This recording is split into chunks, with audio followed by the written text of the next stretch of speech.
తెలిసి నేను కనుక్కుంటే నాకు తెలిసిన విషయం ఆవిడ ఒక డాక్టర్ అని, ఇంటర్నేషనల్ ఇన్స్టిట్యూట్స్కి రీసెర్చ్ పేపర్స్ కూడా రాసింది అని, ఒక అకంప్లిష్డ్ ఉమెన్ అని, ఆమె యాక్టింగ్ ఫీల్డ్లోకి వచ్చి ఒక యాక్ట్రెస్ అవుదాం అనుకున్నారని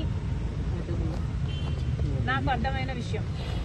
అలాంటి ఆవిడ నన్ను ఎక్స్ప్లాయిట్ చేశారు అని ఒక కేసు పెట్టబోతే అది పెద్ద మనిషి, సమాజంలో ఆర్థికంగా బాగా గట్టిగా స్ట్రాంగ్గా ఉన్నవాడు కాబట్టి తొక్కాలని చూశాడు అని నాకు అర్థమైంది. కానీ ఒకటి ఆలోచన చేయండి, నిజంగానే కాదంబరి అనే ఆవిడ రిసీవ్ చేయాలనుకుంటే, నిజంగానే మోసం చేస్తునింది ఆయనను అనుకుంటే, అన్ని డబ్బులున్నవాడు ఒక 50 కోట్లు 100 కోట్లు ఆవిడకిచ్చి ఆవిడ నోరు మూపించి ఉండగలడు.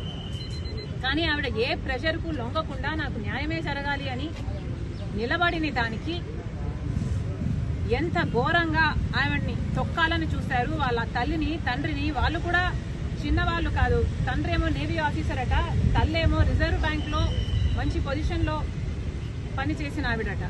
అలాంటి వాళ్ళని కూడా జైల్లో పెట్టి, ఈమెను కూడా జైల్లో పెట్టి ఎంత దారుణంగా వీళ్ళ పవర్ను దుర్వినియోగం చేసి ఐఏఎస్ ఆఫీసర్లతో సైతం 15 మందో 20 మందో ప్లెయిన్లో వెళ్ళి హుటాహుటిన ఆమెను ఇక్కడ తీసుకొచ్చి అరెస్ట్ చేయడం అన్నది ఇది అన్యాయమే కాదు, ఇది వికెట్, ఇది క్రూవల్. నన్నే గనక తనొచ్చి సాయం చేయమని కోరమంటే, కొట్లాడమంటే తప్పకుండా కొట్లాడతాం అన్న మై పర్సనల్ కెపాసిటీ. ఎందుకంటే తనకు అన్యాయం జరిగింది అని స్పష్టంగా అర్థమవుతుంది కాబట్టి. జగన్మోహన్ రెడ్డి గారు కూడా సమాధానం చెప్పాలి. మీరు అధికారంలో ఉన్నారు, ఐపీఎస్ ఆఫీసర్లు మీ చేతుల్లో ఉన్నారు. మరి అలాంటప్పుడు మీకు తెలియకుండానే మీ ఆఫీసర్లు సజ్జన్ జిందాల్కు సాయం చేయబోయారా? సజ్జన్ జిందాల్కు మీకు ఉన్న సాన్నిహిత్యం సంబంధం గురించి సజ్జన్ జిందాల్ గారే చెప్తున్నారు. మరి మీ ఫ్రెండ్ను కాపాడడానికి మీరు ఇంతగా దిగజారిపోతారు అని నేనైతే ఊహించలేదు. అసెంబ్లీలో నిలబడి జగన్మోహన్ రెడ్డి గారు చెప్పిన మాట, నాకు 2 కూతుర్లు ఉన్నారు, వాళ్ళకు అన్యాయం జరిగితే ఎలా ఉంటుందో నాకు తెలుసు అని చెప్పిన వాడు, పక్కన ఇంకొక ఆడబిడ్డకు అన్యాయం జరుగుతుంటే, తన హక్కుల కోసం కొట్లాడుతుంటే తప్పుడు కేసు పెట్టించి, ఒక ఫోర్జరీ కేసు కోసం ఆలోచన చేయండి. ఎవరైనా ఒక ఫోర్జరీ కేసు కోసం 15 మంది ఐపీఎస్ ఆఫీసర్లు అంతవరకు వెళ్ళి అరెస్ట్ చేసి తీసుకొస్తారా? దీని మీద ఎంక్వైరీ జరగాలి. జగన్మోహన్ రెడ్డి గారు కూడా సమాధానం చెప్పాలి. మేడం ఆయన ఇంటికి వెళ్ళడం ఇవన్నీ చూస్తుంటే నిజంగానే జగన్మోహన్ రెడ్డి గారికి, జిందాల్ గారికి చిత్తశుద్ధి ఉంది స్టీల్ ప్లాంట్ పట్ల. ఇక వేగంగా స్టీల్ ప్లాంట్ కట్టేస్తారు, పూర్తయిపోతుంది అని అందరం అనుకున్నాం.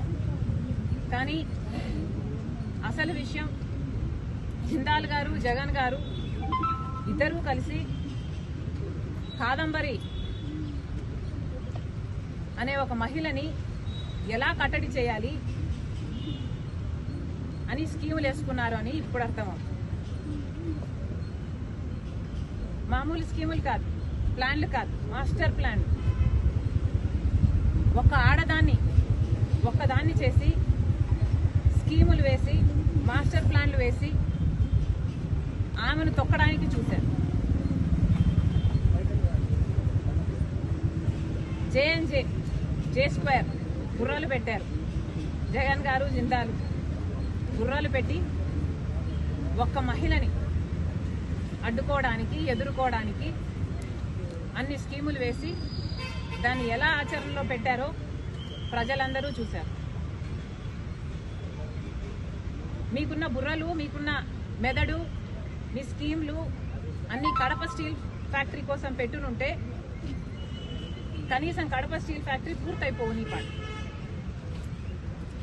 కానీ మీకు చిత్తశుద్ధి లేదు కాబట్టి, కడప స్టీల్ ఫ్యాక్టరీ కట్టాలి అనే చిత్తశుద్ధి జగన్ గారికి కానీ, జిందాల్ గారికి కానీ లేదు కాబట్టి ఇంతవరకు ఒక తట్టెడు మట్టి కూడా తీసి అటు పెట్టింది లేదు. జిందాల్ గారు, సజ్జన్ జిందాల్ గారికి, జగన్మోహన్ రెడ్డి గారికి ఉన్న సంబంధం గురించి ఆయనే గొప్పగా చెప్పుకున్నారు. అది నిజం కాబట్టే జగన్మోహన్ రెడ్డి గారు జిందాల్ గారికి ఒక కడప స్టీల్ ఫ్యాక్టరీలోని 3,500 ఎకరాలు ఇవ్వడమే కాకుండా రాష్ట్రంలో వివిధ ప్రాంతాల్లో ఉన్న మైన్స్ అయితేనేమి, ప్రాజెక్ట్స్ అయితేనేమి ఇవన్నీ కూడా కట్టబెట్టడం జరిగింది. ఎందుకు అని అడుగుతున్నా. జిందాల్ గారు మన రాష్ట్రానికి ఏం చేశారు కాబట్టి జగన్మోహన్ రెడ్డి గారు ప్రభుత్వ ఆస్తులను కట్టబెట్టారో సమాధానం చెప్పాలి.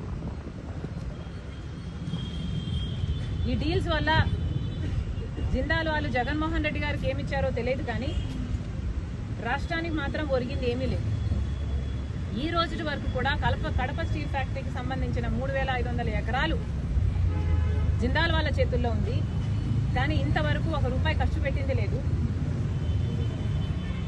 ఆ ప్రాజెక్టు ప్రారంభించింది లేదు.